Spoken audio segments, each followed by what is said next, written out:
Tragedi ambruknya musola Pondok Pesantren Al-Hozini Sidoarjo, Jawa Timur yang menyebabkan lebih dari 60 santri meninggal hingga tayangan tentang kehidupan pesantren memicu pandangan miring masyarakat.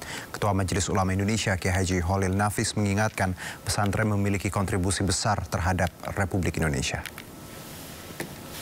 Membawa ajaran, pendidikan, dan nilai. Iya. Sehingga ada salah dikit, itu seksi sekali untuk diberitakan. Itu, iya. Umpamanya di pesantren terjadi umpamanya pemukulan, bully, umpamanya pemukulan, ya. Saya pikir yang ada di pesantren tidak lebih banyak umpamanya daripada yang terjadi di luar. Tapi kalau memberitakan pesantren kan lebih seksi. Nah, itu. Gitu.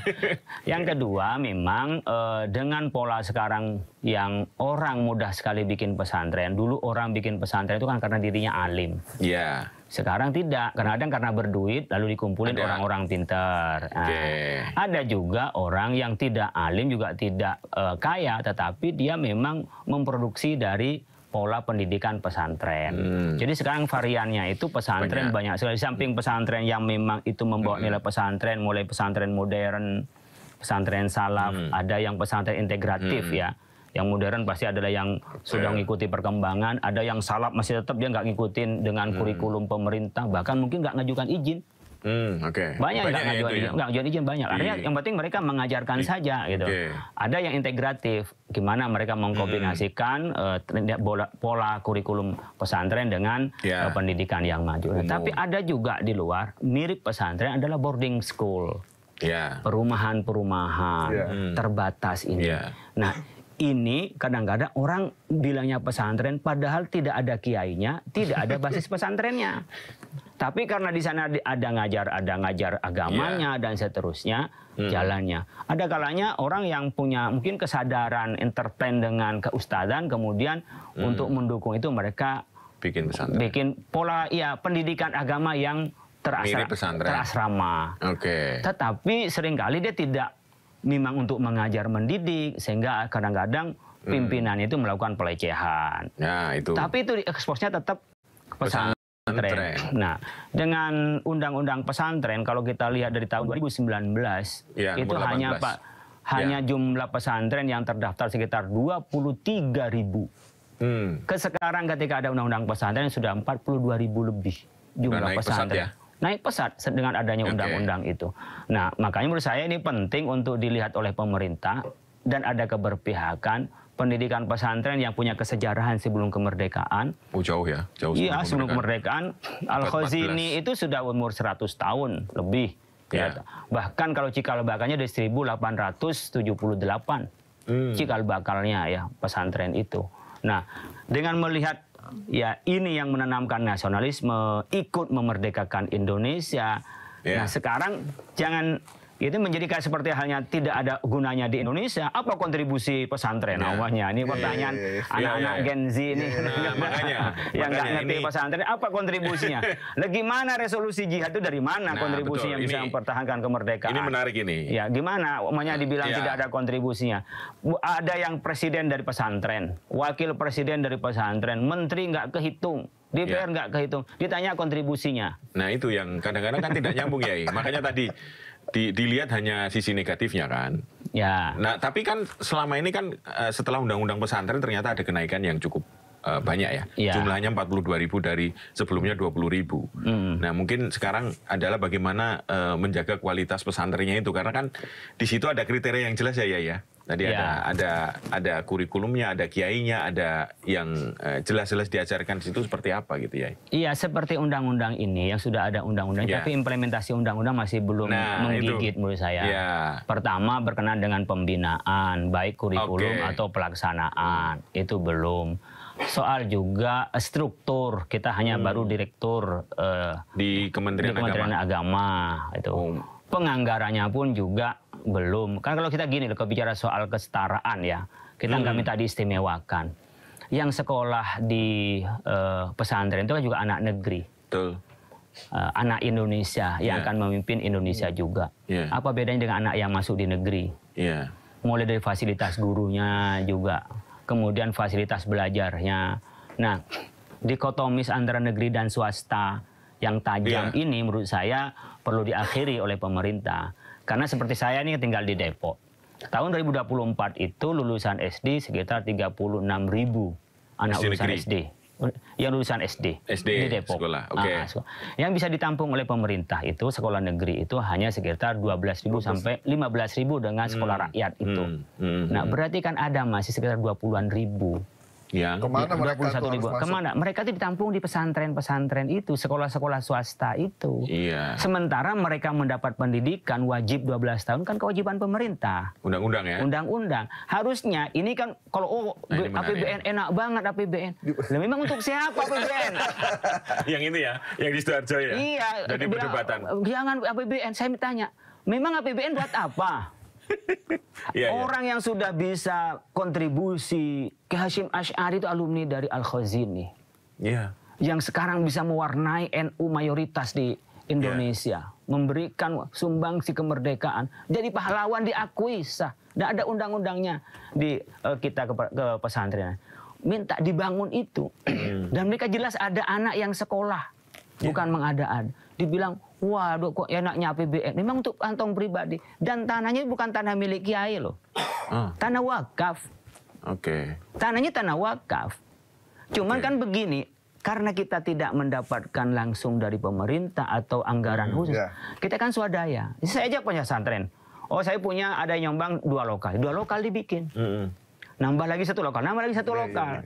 Nah, ketika ini tidak ngerti standar bangunan, saya setuju ini diselidiki standar bangunan. Itu ya? Iya, semua pesantren bisa diselidiki. Tapi pendekatannya bukan pendekatan kriminal. Pendekatannya adalah bimbingan dan yang sifatnya konstruktif. Jadi silahkan umpamanya mereka dilihat ini yang bahaya, diberikan edukasi, dikasih bantuan lah. Berapa yang sekolah di sana, kemudian ini bisa difasilitasi apa oleh pemerintah. Ini masyarakat ini sudah membantu pemerintah loh. Untuk mewujudkan pemerataan pendidikan. Mereka juga udah menampung anak-anak yang tidak sekolah, ditampung di situ juga kan? Lah iya kan anak terlantar kan kewajiban pemerintah, bukan kewajiban kiai dan ustadz. Iya. Kewajiban negara ya. Kewajiban negara, toh. Ini kewajiban negara.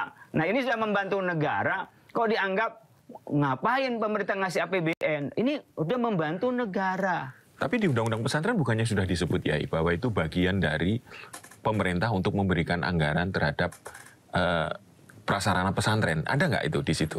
Saya tidak melihat, tapi yang namanya undang-undang ketika ada undang-undang pasti ada tersurat itu. Hanya saja kan apakah ada political will atau tidak. Janji dulu kayaknya ada dana abadi untuk pesantren. Ada pesantren itu gimana itu sekarang? Saya belum melihat efektivitasnya ya. Sejauh mana efektivitas dari janji kampanye itu. Nah, kalau menurut Kiai, gimana pemerintah mestinya untuk agar peran pesantren dan pendidikan umum itu bisa sejajar, Yai? Ya kita harus... Selain sudah ada undang-undang tadi, tapi belum efektif, ya kan? Ya. Gimana, Yai? Saya melihat ada yang pesantren lebih baik daripada negeri. Ya, iya, banyak. Saya ngelihat ada beberapa pesantren itu yang lulusannya bukan hanya nembus dalam negeri, nembus luar negeri. Iya, saya sebutlah Amanatul Ummah. Ya, umumnya Sabilillah Amanatul Ummah di Mojokerto, kayak Asep itu. Umumnya Sabilillah. Banyak yang dilakukan oleh pesantren. Seperti hanya Bima punya Kejazuli itu juga bagus. Jadi kita banyak yang pesantren itu bagus. Makanya kalau kita ngelihat pesantren nggak bisa mengeneralisir. Ada pesantren yang itu juga bisa berkompetisi dengan sekolah negeri. Banyak.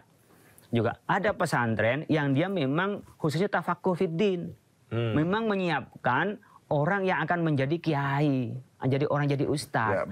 Dalam pemahaman kami dalam Al-Quran, wa ma kanal mu'minu liyanfiru kafah falaula nafara min kulli firqatin minhum ta'ifatun liyatafaqahu fiddin. Dalam ayat ini itu menyebutkan tentang hidup ini kita mencetak kader harus 2 kader. Kader pertama adalah kader berkenaan dengan orang yang akan mengatur duniawi ini, pemerintahan dan seterusnya. Yang kedua adalah orang yang memang tafakuh fiddin, orang yang mendalam ilmu agama. Maka pada saat perang di zaman Nabi itu jangan semua pergi ke medan perang, tapi ada yang belajar agama untuk apa? Ketika mereka menang untuk membangun bangsa ini nggak cukup dengan hanya harta atau kemajuan materi, tapi ada nilai. Nah disinilah di pesantren ada yang tak mau jadi negerikan. Menjadi tafakuh. Bahkan ketika mereka kelas kuliah, dia nggak kuliah seperti ke UIN, enggak, ada Ma'had Ali. Yang sekarang dibimbing oleh Kementerian Agama, di pondok-pondok yang orang alim dibikin Ma'had Ali. Kata memang ada sumbernya 2. Di sini kan ketuhanan yang Maha Esa, dasar negara kita kan nggak semuanya hanya keadilan sosial bagi seluruh rakyat Indonesia, tapi ada yang pertama ketuhanan yang Maha Esa, ada nilai agama. Itu bedanya Indonesia dengan negara lain. Di Pancasila dasar negara itu ketuhanan yang Maha Esa. Ini yang disiapkan oleh para ulama. Ini disiapkan kemudian mereka jadi kiai. Nggak semuanya orang mampu jadi kiai. Nah, ini yang disiapkan. Makanya kalau ini bagaimana bisa bersetara? Oke, yang memang harus kompetisi bersetara, berwawasan global, kita cetak. Ada sendiri. Ada tersendiri. Ada yang ini integratif umpamanya, memang menciptakan ilmuwan.